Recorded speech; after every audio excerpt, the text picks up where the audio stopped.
Hello everyone, I recently hit 100,000 subscribers. You guys have asked me a lot of questions and as promised, I'm going to answer them. Make sure to stick around to the end for an exciting announcement.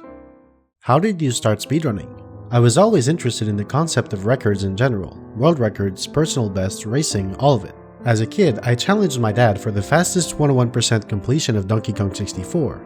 I stumbled upon Curtis Bright's Mario 64 website around 2004 and challenged some records on it and eventually did my first 16-star speedrun, GoldenEye individual level runs, and Donkey Kong 64 speedruns in the years that followed. I moved on to Minecraft, Turok 2 and Hocus Pocus around 2012. Nowadays, the only speedrunning I do is Donkey Kong 64 Bingo, which I love for its variety and complexity. It gets even crazier with goofy formats like Hexagonal, Team Blackout, Lockout, Draft, or Battleship Bingo. What game was the first one that you played as a kid? There's a picture of me at age 2 playing Super Mario Bros. 3, so probably that one, although it could have been other NES games. What inspired you to start creating speedrun explained videos in the first place? I had this sudden idea of making a speedrun series that breaks down world record runs on February 13th, 2018. The idea came from wanting to help dealing with ignorant comments on Facebook and YouTube on viral speedruns. Who inspired you to create the content you make? Many people might think it was Summoning Salt, but my main inspiration for the style of my first video was actually Pan & Coec 2012. That being said, as far as style goes, I try to just be myself. As far as quality goes, I look up to isofreeze of retro game mechanics explained. What is the banana about? The bananas are a sprite from Donkey Kong 64. I had that image on my computer because I made custom Twitch emotes out of it and I needed some avatar for my YouTube channel, which at the time was just a dump of speedruns and other random videos. After I started making actual YouTube videos, I just never changed it. It became part of my brand, so to speak, so I kept it. How did you pick your channel name? I was sitting in physics class in high school in need of a new online handle and found Bismuth to be by far the most interesting element name. I chose that then and I still like it today. The only downside is that it's already taken most of the time. Why is your channel's URL Bismuth was taken? Because Bismuth was taken. Where are you from? I am from Quebec and my first language is French. What's your education background? After high school, I got a college degree in mathematics and computer science, and I studied mathematics in university but dropped out before completing my bachelor's degree due to a lack of motivation at the time. What were your expectations when you made your first video and what did you think when it went viral? I knew I was holding something good, so I was actually expecting it to hit pretty big, but my wildest expectations were maybe 1 million views. I certainly did not expect it to make it in a couple of weeks, and even less so to make it over 8 million views. It really helped kickstart my channel and I couldn't be more grateful for that. When did you know that making YouTube videos was a viable option? After the second SMB1 video on 455, I started considering the possibility. In March of 2019, my job situation changed in an unfavorable way, which forced me to choose between two options I disliked or to go full-time on YouTube. I figured I had to seize the opportunity and quit my job at the end of April. How do you decide what speedrun you want to do a video on? There's no formula for that. It's a balance of what would make a good video, a run that I think is impressive and deserves recognition, and game mechanics that I know I can explain and blow some minds with. How long does a typical speedrun explained video take you to make? The research is quite variable because it depends on how much I already know coming in, but it's generally about 2 to 3 weeks. I can only take so much of my helper's time every day, you know? Including everything from scratch, my videos take about 6 hours of work per minute of edited video. As time goes by, you'd expect I'd get faster at editing, but my quality standard goes up faster than my efficiency, so typically every new video takes me more and more time to edit. Here's that estimate applied to some of my videos. I've never actually counted the hours, but it seems about right. Will you do a video teaming up with Summoning Salt? I think now is the perfect time for an announcement. Yes, I am doing a collab with Summoning Salt.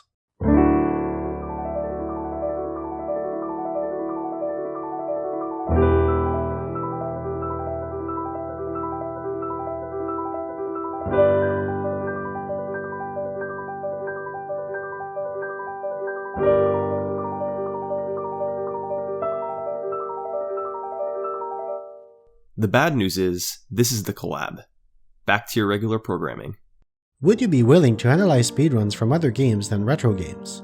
Yes, but retro games usually have better science around them. Okay, I think you guys deserve a serious answer about Summoning Salt.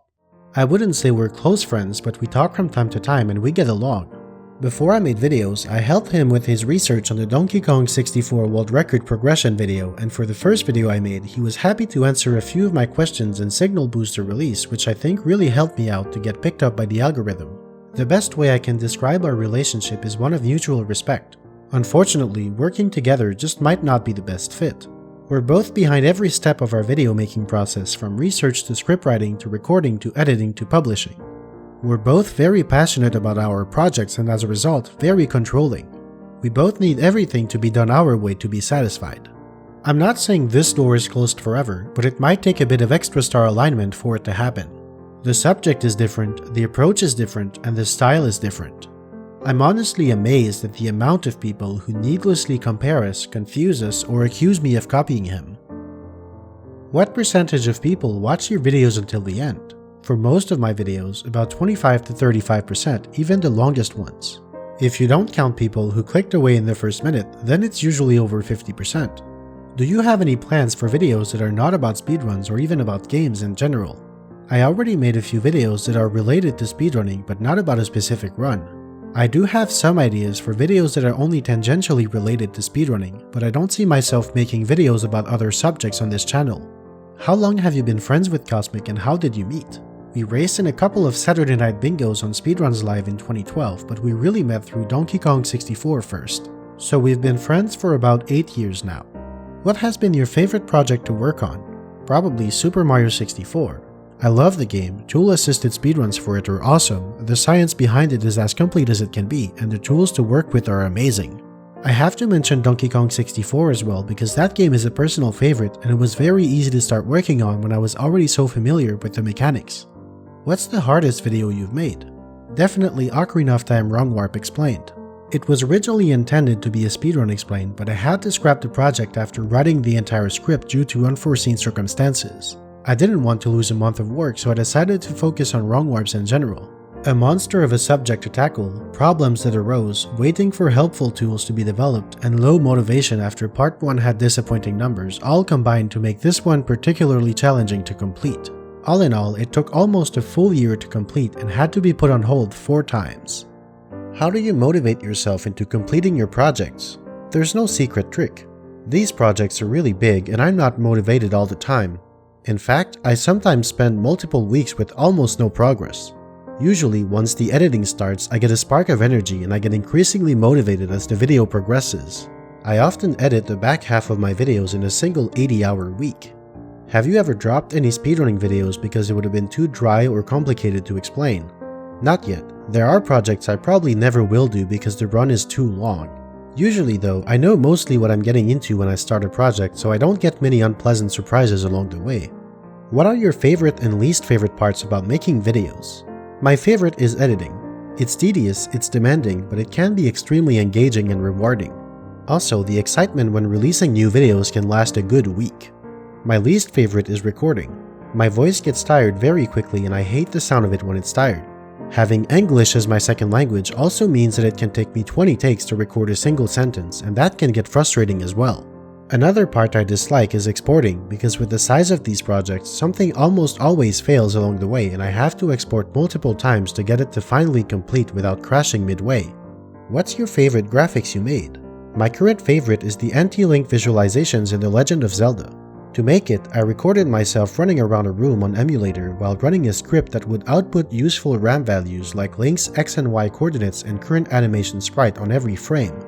Then I made a sprite sheet of anti-link by applying this palette to all the sprites used in that gameplay demo. I then inverted Link's X and Y coordinates to get anti-Link's position and converted it to coordinates on a 1080p screen. I imported these coordinates into After Effects by formatting them into proper keyframe data. For the animation sprite, I dynamically changed the anchor point of my sprite sheet and masked away the unused sprites using a similar process of converting the raw data into usable keyframes. It was a lot of work, but the result looks seamless and I'm really happy with how it turned out. What is your favorite GDQ moment? As a runner, I think it would be a crime not to say setting a Minecraft 20% world record live at AGDQ 2014, finishing the run dying into the final portal.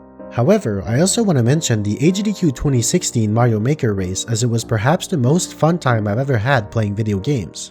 As an attendee, I would say being in the room during the insane ending of the GDQ 2014 Super Metroid 4-way race and playing hours of Battle Royale with Darbian, the Mexican Runner, Lack Attack, Blecky, and all the others. Are there any games you'd love to speedrun yourself but you can't? Donkey Kong 64 101%. I love the category, but it's 6 hours long and I don't have the time for practice and attempts. I would really like to challenge the record, but it's simply too much time investment. What soon-to-be-broken speedrun records and ongoing gaming projects are you most excited about? I'm obviously looking forward to the imminent 454 in Super Mario Bros. I feel like I've fallen behind a little bit on the ongoing speedrunning stories in the past year or two, so I actually don't know. What's your favorite glitch or sequence break? That has to be Dogadon Quick from DK64. If you and Dogadon both take damage at the same time, the cutscene from the end of the fight in Fungi Forest is triggered, which gives you key 5 no matter if you're doing the fight in Fungi Forest or in Angry Aztec. It's my favorite because of how funny it looks, how incredibly useful it is, the pun in its name, and how just the fact that it exists is so ridiculous. Balam just released an amazing video explaining how it works, so be sure to check it out. What video of yours is your favorite?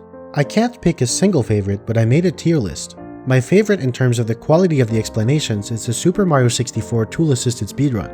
My best visual effects and editing are in the Super Mario Bros. 3 credits warp. My overall best work might be The Legend of Zelda, but my heart is also with the Donkey Kong 64 tasks, so really I can't choose between those 4. What are other channels on YouTube that you enjoy watching? In no particular order, Kurzgesagt, Stand Up Mats, Tom Scott, 3 Blue 1 Brown, Spirit of the Law, Balam, Glorious Liar, Secret Base Especially Joint Boys, and of course, Summoning Salt. Are you into some non-speed games?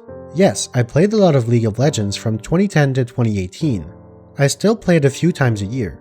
In the past 15 years, I've mostly played Trackmania, Factorio, Rocket League, Age of Empires 2, Elastomania, RuneScape, Dofus, Mario and Zelda games, and many others. More recently, I've been playing Dofus, Factorio, Ori and the Will of the Wisps, Super Mario 35, Cuphead, Overcooked, and Elastomania. Are there any speed games you love but wouldn't make for an entertaining video? Elastomania is a great example. Amazing game, incredible world records, but I don't know what I'd be talking about. What is your favorite aquatic park between Pointe Calumet, Saint-Sauveur, Calypso, and Valcartier? I actually visited all 4 of them, so I had to answer this with a ranking. Le Super Aqua Club, Calypso, Saint-Sauveur, Valcartier. As a bonus, the Bora Park was surprisingly nice, but it's definitely overpriced. It's only good for the novelty of doing water slides in the middle of winter, but I wouldn't recommend it. What is your favorite bingo seed? Seed 190-390. That's the seed on which I got a crazy 38-minute bingo live at AGDQ in the tournament room. Row 5 is just a perfect combination of broken and synergetic goals that allows for such a ridiculously quick bingo. How long have you been playing piano? Tell us about your background in piano and music in general. Imagine this in question form. About 18 years. I took lessons for 5 years and played on and off since then. I can sit down, read sheet music and properly learn a piece, but I also play a lot by ear and by developing my own arrangements. Speaking of piano, recently I decided to put my talents to use and record my own piano arrangements to use as background music for videos. The reaction has been amazing and a lot of you asked, where can I listen to this? Can I buy it? Well, you're in luck. I created a separate channel called Bismuth Music where I will upload my arrangements for everyone to enjoy for free. A small caveat, please do not use them in your own videos without my consent, as it is a unique flavor that my channel has and I would prefer if it stayed that way. I also have a small added bonus for Patreon supporters. From now on, I will upload the music one video behind actual video releases, and patrons at tier 2 or higher will have access to the music from the get-go. So the music for the Zelda video is up right now, and the Mario Kart 64 music is available for patrons. Speaking of Patreon, when I reach 200 total patrons, I will start doing live streams of the video production for tier 2 patrons and higher. These will be about once per week or 2. Time and day of the week to be determined, but they should last at least a couple of hours each. In total, I now have 3 channels. This one, Bismuth Speedruns for my own speedruns and other similar content, and Bismuth Music for the music of my videos. And that concludes the 100,000 subscribers Q&A. Thanks for all your questions and for your continued support over the years. Thanks to all of my collaborators who graciously helped with research and all sorts of other things over all of my videos. Thanks to all of my Patreon supporters, and thank you for watching.